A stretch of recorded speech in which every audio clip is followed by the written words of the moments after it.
আসসালামু আলাইকুম। আশা করি আল্লাহর রহমতে আপনারা সবাই খুব ভালো আছেন। কথার খেয়াল পেজে আপনাদের সবাইকে স্বাগতম। আজ আমরা এমন একটা বিষয় নিয়ে আলোচনা করব যা আমাদের ইহকাল ও পরকাল উভয় জগতের জন্য অত্যন্ত গুরুত্বপূর্ণ। মহানবী সাল্লাল্লাহু আলাইহি সাল্লাম এমন ৫টি গুণের কথা বলেছেন যা আমাদের জীবনকেই বদলে দিতে পারে। এই গুণগুলো কি, কি? এবং এগুলো অর্জন করলে আমরা কি, কি পুরস্কার পাবো তা জানতে ভিডিওটি একদম শেষ পর্যন্ত দেখুন। পয়েন্ট নাম্বার ১, বিপদে ধৈর্য ধারণ করা। প্রথম গুণটিই হলো ধৈর্য। আমরা সামান্য বিপদেই হতাশ হয়ে পড়ি। অথচ রাসূল সাল্লাল্লাহু আলাইহি ওয়াসাল্লাম বলেছেন, মুমিনের বিষয়গুলো কতই না চমৎকার। তার প্রতিটি কাজে কল্যাণ থাকে। যখন সে কোনো খুশির খবর পায়, তখন শুকরিয়া আদায় করে, যা তার জন্য কল্যাণকর। আর যখন বিপদে পড়ে, তখন সে ধৈর্য ধরে, যা তার জন্য কল্যাণকর। আপনার জীবনে এখন কোনো পরীক্ষা চললে অবশ্যই ধৈর্য ধরুন, কারণ আল্লাহ ধৈর্যশীলদের সাথেই আছেন। পয়েন্ট নাম্বার ২, সেটা হচ্ছে কথার নিয়ন্ত্রণ।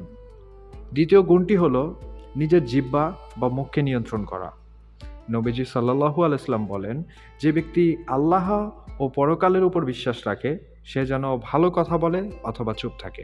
চিন্তা করে দেখুন, একটি মিথ্যা কথা বা একটি গালি আপনার সারাদিনের ইবাদত নষ্ট করে দিতে পারে। বিশেষ করে সোশ্যাল মিডিয়ায় কমেন্ট করার সময় আমাদের কথার খেয়াল রাখা উচিত। নাম্বার ৩, আমানত রক্ষা করা।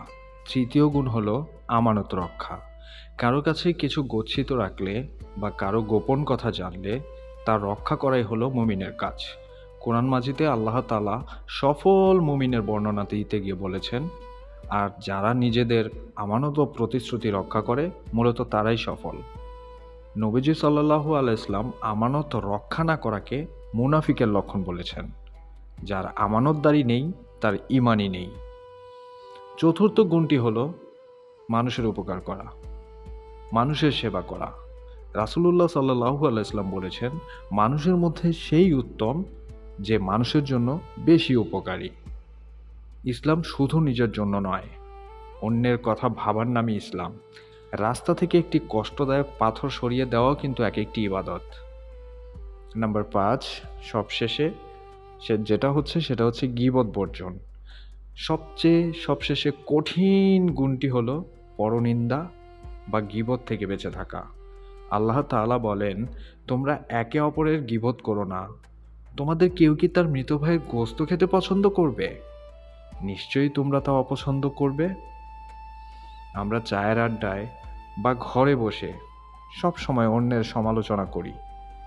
মনে রাখবেন, গীবত করা জেনার চেয়েও জঘন্য পাপ হতে পারে যদি সে ব্যক্তি আপনাকে ক্ষমা না করে।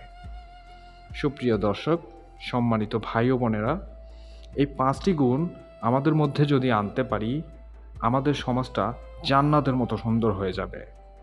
এই গুণগুলোর মধ্যে কোনটি আপনার সবচেয়ে বেশি ভালো লেগেছে এবং আপনি কোনটি আজ থেকে শুরু করতে চান তা আমাদের কমেন্টে জানান। ভিডিওটি ভালো লাগলে শেয়ার করে সওয়াবের অংশীদার হন। আল্লাহ তাআলা সবাইকে খাঁটি মুমিন হওয়ার তৌফিক দান করুক। আমিন।